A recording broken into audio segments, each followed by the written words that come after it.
na-demolish ang Burger Barn sa Brookhaven. Ano kaya ang restaurant na ipapalit sa Burger Barn? Ito ang report ko, George Craft.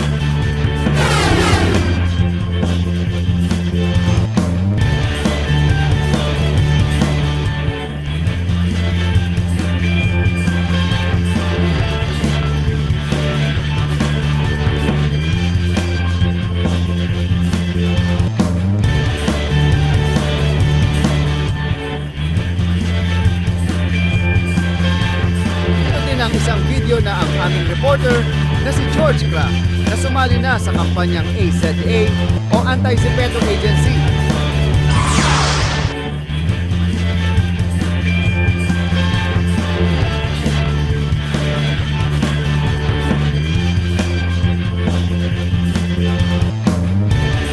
Sa ibang balita, magkaka-Nintendo license store sa SM Makati. At susunod, bata nawawala sa Lucella City.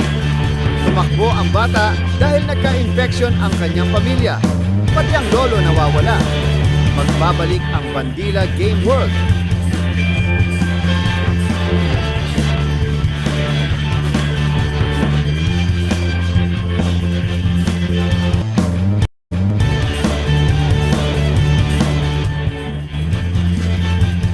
Patuloy pa rin naghahanap ang mga awtoridad sa batang lalaki. Siyam na taong gulang ang bata at ang lolo naman ay 68 taong gulang. Wala pang clue na nahahanap ang RNC sa bata at lolo.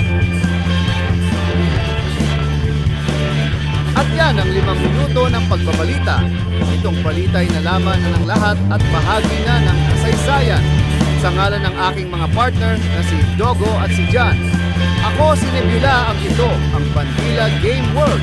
Tutok po kayo Lunes hanggang Linggo sa mga balitang walang kasinungalingan at walang bias. Magandang gabi po.